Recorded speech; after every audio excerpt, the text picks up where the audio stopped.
Hi, everyone, and welcome along to the Ergonomically Speaking podcast, the podcast that aims to help you reduce and even eliminate work related discomfort. I'm your host, Neve Pentney of Boyne Ergonomics. Thank you so much for joining me today. I really hope that you're able to take away some useful practical advice from this podcast to help you reduce your own risk of discomfort at the workplace or help manage the risks among the people that you might be responsible for. So now that we know why we're here, let's get started.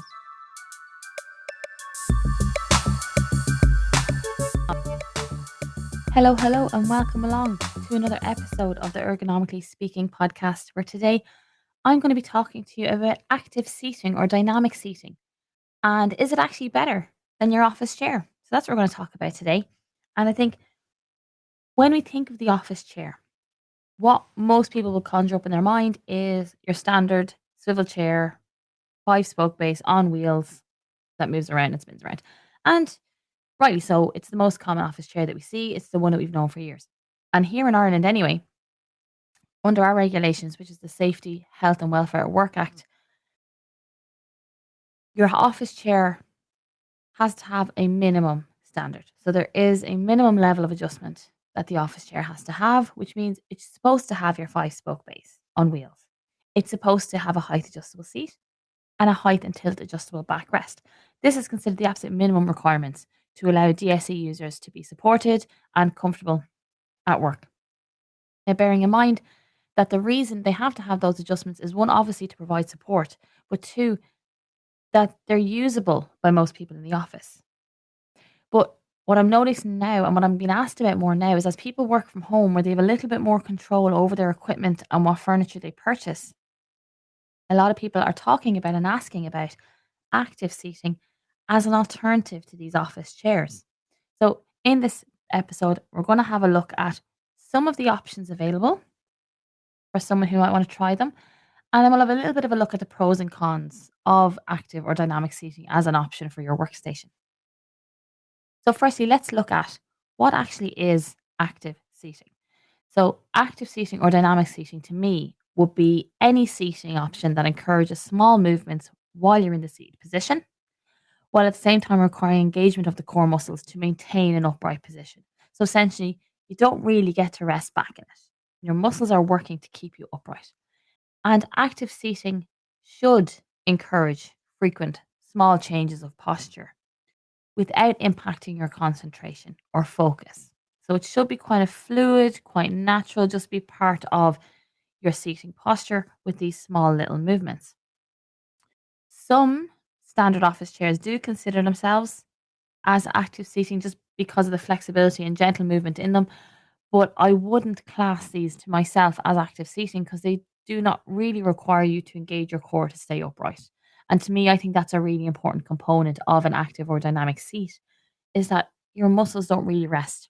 They're all the time active and engaged, and you're engaging different muscles as you move around. So to me, that's what active or dynamic seating is. The types of active seating that you can get. Now, they come in all shapes and sizes, and I'm sure I'm going to leave one or two out, but I'll have a look at the ones I see the most. So, one option that could be considered active or dynamic seating is actually your Swiss ball, also known as your stability ball or your exercise ball. And it's actually one of the most common ones that I see at home because a lot of people have them at home. Essentially, it's a large inflated ball. It's available in different sizes and it can be just a traditional ball, or now there are options where the ball actually sits in a frame. There are more kind of stable options. But either way, it's an inflated ball. Um, the inflatable seat cushions are a space saving alternative. So they exist. You can get little inflatable seat cushions that's made out of the same material as the stability ball, and you can use them on your normal chair to help give that little bit of wiggle and movement. And there's also variations available that mimic an exercise ball, but it's actually placed on top of a height adjustable gas stem, a height adjustable seat. There's loads of different options available. The one I see the most is just your standard normal Swiss ball because they're relatively inexpensive, quite easy to get, and a lot of people find them comfortable, especially in pregnancy. A lot of people find them comfortable.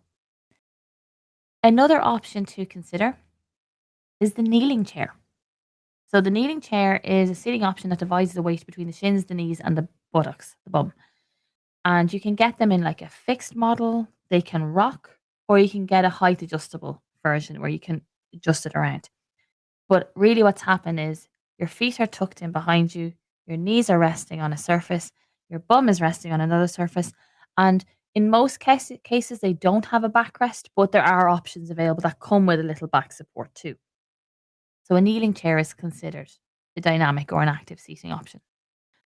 Another option that you see is the saddle stool. So we see these a lot in dentistry and in medical settings and in labs, but they've become more and more popular in the office settings in recent years.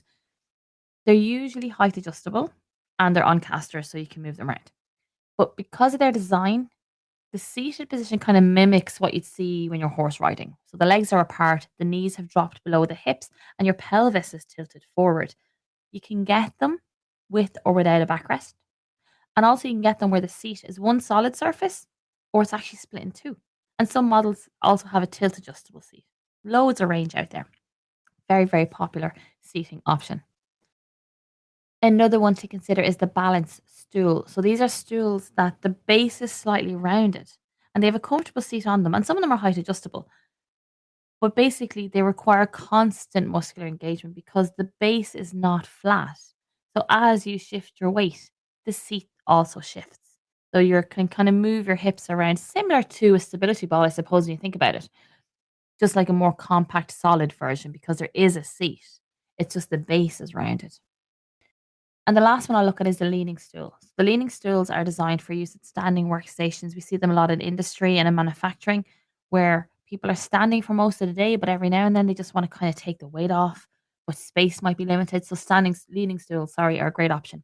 The user can pivot and flex, and you can easily come up and down between sitting and standing. There's very little effort required. If you want to see images of what these look like, I'll put the link to the blog in the show notes. I have images of all these different seating options on the blog. So you can have a look and see the different kinds of options available. But I suppose what I want to talk about really, because this is what I'm asked about the most, is what are the pros and cons? So are they good? Are they bad? Should I use them? Should I not? That's what we're going to get into. So if we look at the pros first, if you're using a good, appropriate active seating option and you're using it correctly, the benefits are, well, you get increased pelvic movement. So the small little movements of the pelvis improves mobility of the upper and lower body and helps to encourage blood flow to your discs. Because remember, they don't have their own blood flow. So we need to help that. Helps keep the discs healthy. Another thing to consider as a pro would be the increase in core strength. Now, this is not going to come alone with the use of the chair, but it will come over time, especially if you're doing exercise as well, to try and focus on your core if that is a problem area for you. Increased activation of the core stabilizer muscles can help develop and strengthen them and all the muscles around them too, which will basically improve your stability and your movement in your day to day life. You also should, if you're using it correctly, have improved posture because the right seating option should encourage the natural S shaped curve in the spine and help you stay upright. And then this, of course, will have a knock on effect on how your respiratory system functions and how your digestive system functions. But in theory, if we're using it correctly, we should have the nice S shape in the spine, nice and upright, loads of space inside the abdomen for your systems to work. Another benefit has been shown is improved blood flow. So regular small movements and muscle activation will encourage the blood flow around your body. This is going to improve your oxygen circulation and your waste removal from the muscles. And the last pro I look at is reduce muscle tension. So the regular small movements and increased blood flow, which should in theory then help reduce static loading, which, as I've told you before, static loading is where the muscles are contracted, but you're not moving. Your blood flow is reduced, so lactic acid builds up inside them and they get stiff and sore. So in theory, if you were doing these regular small movements and different muscles have been activated and relaxed, you should get increased blood flow and you should be able to pump out the lactic acid building up in those muscles, reducing static loading and tension. Those are the pros. If we have a look at the cons, why would you be slightly against the active seating option? Well, one, people report increased fatigue. So the constant mobility and muscle activation can cause tiredness and fatigue, especially in the back and shoulders, which are unsupported in most of these options.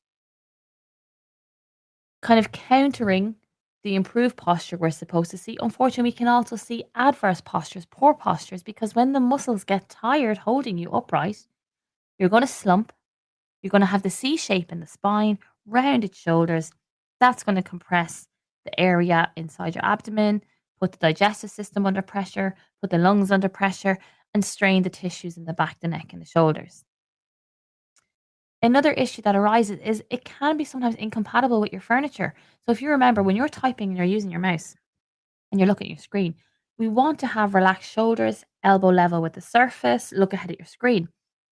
But not all of the active seating options can be adjusted in height. So if you have, for example, we'll say the stability ball and you're sitting on it, well, you might be too low for the height of your surface. And maybe the surface doesn't adjust. So then you're in the seated position, you're active, you're moving, but your elbows are dropping below the surface.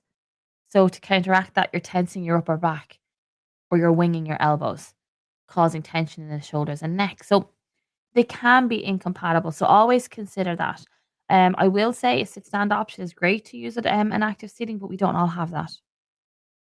And another thing to think of is discomfort. So I have spoke to people before when it comes to saddle stools or when it comes to the kneeling chairs that they actually get uncomfortable discomfort in the sit bones, the knees, the shins, and after a little while they don't find them comfortable to use. So those are the cons that I was thinking of. Now, overall, what I always say to people, consider this my final thoughts on active sitting. On paper, they offer a great alternative to the standard office chair for users.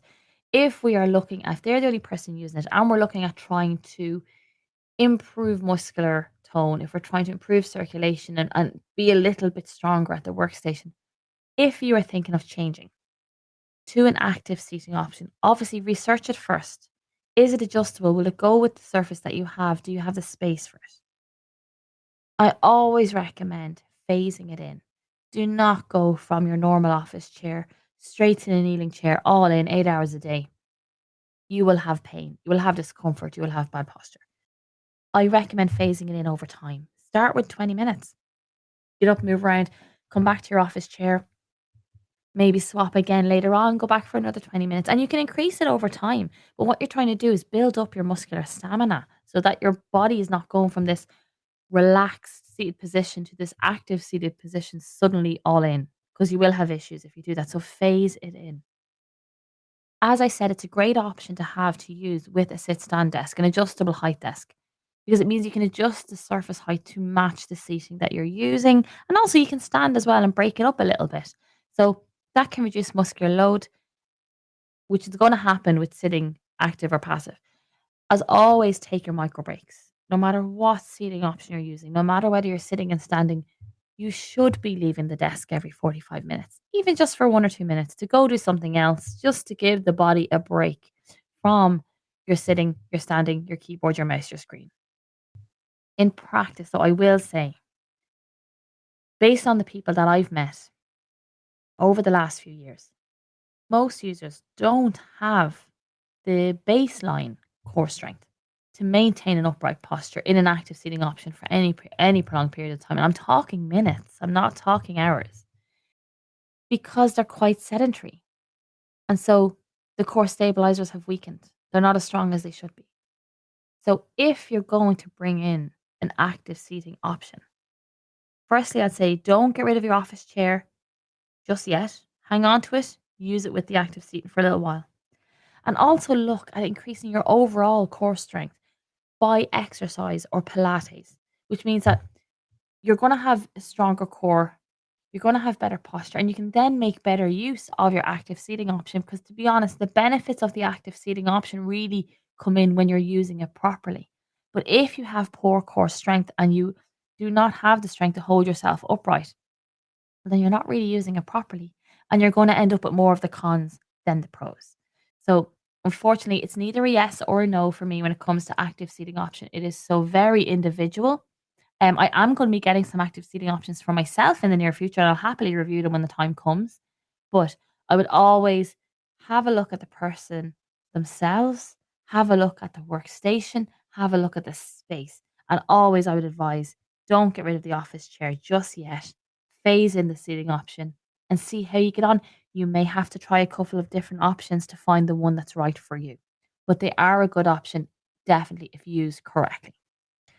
So that is my thoughts and an outline of the active seating option instead of the office chair. As always, I will put my social media details in the show notes if you want to give me a follow.